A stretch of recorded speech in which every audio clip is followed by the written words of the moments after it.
హైదరాబాద్ లో జరగబోయే మనీ మంత్ర money manifestation classes కి ఇప్పుడే కాల్ చేసి రిజిస్టర్ అవ్వండి.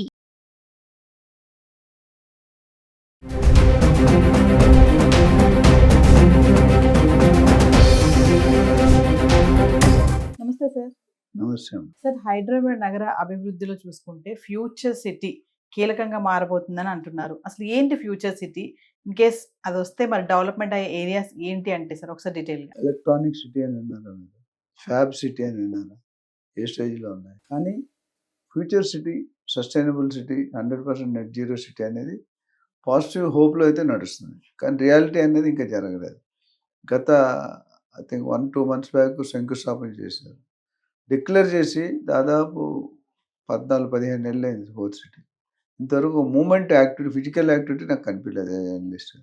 బట్ కనిపించడానికి పుష్కలంగా అవకాశాలు అయితే కనిపిస్తున్నాయి.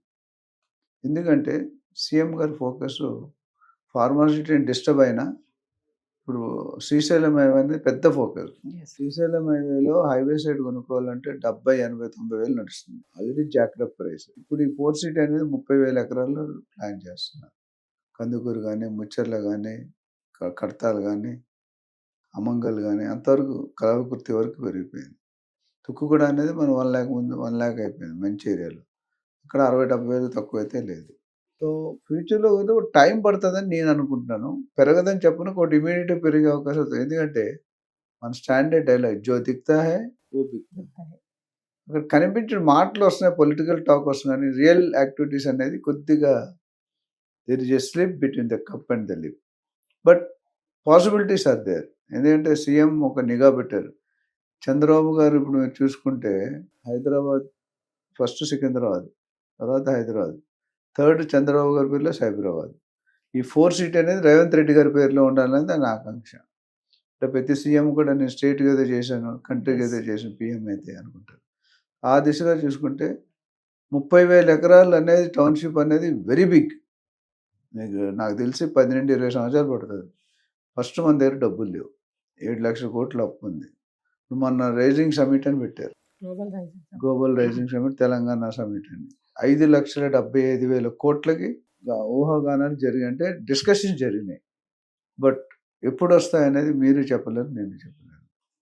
కానీ ఇట్స్ ఎ పాజిటివ్ ఇనిషియేటివ్. అది ఎంత మెటీరియలైజ్ అవుతుంది, లేకపోతే మాటల వరకే పరిమితి ఉంటుందా, స్టేట్మెంట్ వరకే పరిమితి ఉంటుందా, లేదా రియల్గా అమలు పరుస్తారా?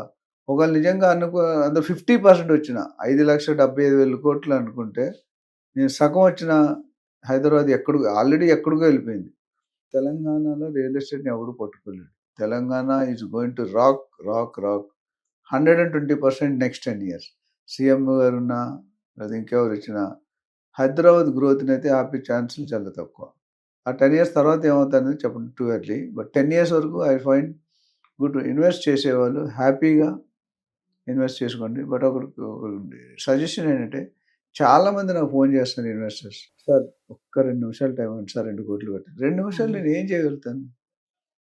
Definitely I'm going to misguide you. అక్కడ నేను ఏమంటే, మీరు కొనుక్కునే ముందు ఒక మంచి రియల్ ఎస్టేట్ అడ్వైజర్ని అపాయింట్ చేసుకోండి. 1-2%, 5,000, 10,000 తీసుకుంటారని మీరు కక్కుర్తి పడద్దు.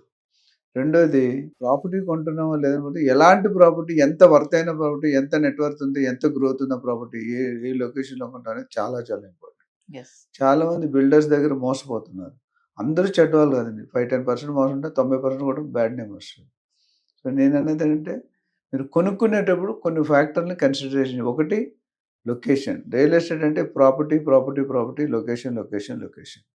ఇవి కరెక్ట్గా లేకపోతే, ఇప్పుడు అమ్మాయి బేసిక్గా ఫ్యామిలీ బ్యాక్గ్రౌండ్ లేదనుకోండి, బిల్డర్ డెవలపర్ బ్యాక్గ్రౌండ్ బాగోలేదు, ఏమవుతుంది? ప్రాపర్టీ డెలివరీ కాదు. అమ్మాయి తల్లిదండ్రులు లేకపోతే అబ్బాయి తల్లిదండ్రుల బ్యాక్గ్రౌండ్ బాగోలేదు, ఏమవుతుంది? ఆ కుటుంబం, ఆ కాపురం నడదు. 3 పూలు 6 కాయలు కూడా ఇంకేదో అవుతుంది. ఈ మధ్యలో మనం చూస్తున్నాం, అన్నీ 6 నెలలు అయిపోతున్నాయి. చాటింగ్, డేటింగ్, ఎంగేజ్మెంట్, పెళ్ళి, ఫస్ట్ నైట్, హనీమూన్, డైవర్స్. 6 monthsలో మ్యాటర్. 6 months చాలా ఎక్కువ చెప్తుంది. అది ఆ టాపిక్లో ఎక్కువ మాట్లాడడం బట్ బాధ అనిపిస్తుంది ఆ టాపిక్. ఎందుకంటే మా కాలంలో తాళి కట్టాలంటే తాళి కట్టేసాను. అమ్మాయితో చాటింగ్లు, ఇటు మొబైల్స్ ఉండేవి కాదు. 1-to-1 కూడా నా పెళ్ళిలో మా వైఫ్ని ఒక నిమిషం కూర్చోబెట్టి. అంటే ఫాదర్ తల్లిదండ్రి మీద అంత నమ్మకం ఆడపిల్లలకు కానీ మగవాళ్ళకి కానీ. ఇప్పుడు ఆ సనాతన ధర్మం అనేది చాలా మంది వాల్యూ తెలియట్లేదు. Yes. మీనింగ్ అడగండి మీరు 100కి 90 మంది ఫెయిల్ అవుతారు. సనాతన ధర్మం అంటే ఏంటి, ధర్మం అంటే ఏంటో తెలియట్లేదు, కమిట్మెంట్ నిజాయితీ అంటే ఏంటో తెలియట్లేదు. క్లబ్లు ఏమున్నాయి, పబ్బులు ఉన్నాయి, గర్ల్స్ ఏమన్నారు, బాయ్స్ ఉంటే అన్నీ చెప్తాం. అసలు మన ఇండియన్ ట్రెడిషన్లో వారు ప్రపంచంలోనే పెద్ద పేరుంది. మన ఇండియన్ ట్రెడిషన్ ఒక వాల్యూ, ఒక వాల్యూమ్స్ మాట్లాడతారు, Yes. ఫారినర్స్ మాట్లాడుతున్నారు. మొన్న ఒక ముస్లిం కమ్యూనిటీ అమ్మాయి భగవద్గీతని మహాభారతం భగవద్గీత ట్రాన్స్ఫర్ చేయండి, తెలుగులో ట్రాన్స్లేట్ చేసి, హిందీ గర్ల్ నాన్ కమ్యూనిటీ. నేను ఎప్పుడు కూడా ముస్లిం కమ్యూనిటీలో బైబిల్ మన ఏమంటారు దాన్ని, ఖురాన్ ఒక స్టేట్మెంట్ నాకు బాగా ఇష్టం అండి, నేను ఫాలో అవుతా కూడా. అంటే నేను ముస్లిం కాదు, I don't have any problem Muslim community అవన్నీ క్రిస్టియన్ అని కాదు. ఏముందంటే మనం ఎవరితోనే లేబర్తో పని చేయించుకుంటే ఉస్కా పసీనా छूटने से पहले उसको పేమెంట్ करना है. Yes. కానీ బైబిల్లో కూడా చాలా చూశాను, లేడీ మాట్లాడతాడు, పేరుతో చాలా బాగా మాట్లాడతాడు. సో నేను అనేది ఏంటంటే మనం లేబర్తో పని చేయించుకున్నప్పుడు వాడు డబ్బులు అడగకపోతే మన పాపం తగ్గుతుంది. I know one friend from Christian community, నా కింద జనరల్ మేనేజర్ చేసాడు. He contributes 10% of his salary to that Hafeez Nagar, హఫీజ్పేటలో చర్చ్ ఉంది, కల్వరి టెంపుల్. నన్ను కూడా తీసుకెళ్ళాడు. ఐ లైక్ అంటే 10% నన్ను వేరే అంటే తక్కువ ఉన్నా ఎక్కువన్నా 10% అట్లా చాలా మంది Yes. కంట్రిబ్యూషన్. అంటే సనాతన ధర్మంలో ఏంటంటే ఎలా బతకాలి, మన ఎవరో అఖండ 2 గురించి మాట్లాడుతున్నారు. తెలుగు సాంప్రదాయం తెలుసుకోవాలంటే సినిమా చూడాలి. నేను ఆ సినిమాని ప్రమోట్ చేయట్లేదు, అందులో లాజిక్స్. వైపాటి శ్రీనివాసరావు డైరెక్టర్, బాలకృష్ణ గారు, తమని ముగ్గురు గురించి చెప్తున్నారు. నేను అనేది ఎథికల్ వాల్యూస్ మర్చిపోతున్నాను.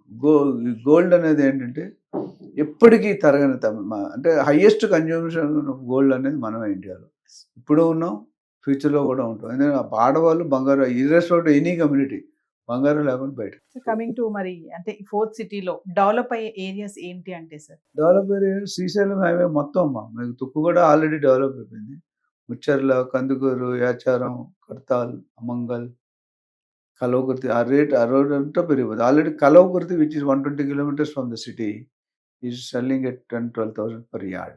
4th సిటీని ఫ్యూచర్ సిటీ అంటున్నారు కదా సార్, ఏంటి సార్ 4th సిటీ ఏంటి, ఫ్యూచర్ సిటీ ఏంటి? అదే ఇందాక చెప్పాను కదా, first Secunderabad, second Hyderabad, third Cyberabad, 4th city అని పేరు ఏం పెట్టకుండా 4th సిటీ అని 4th సిటీ ఏం పెట్టాలో తెలియక మేబీ ఫ్యూచర్లో వస్తుంది.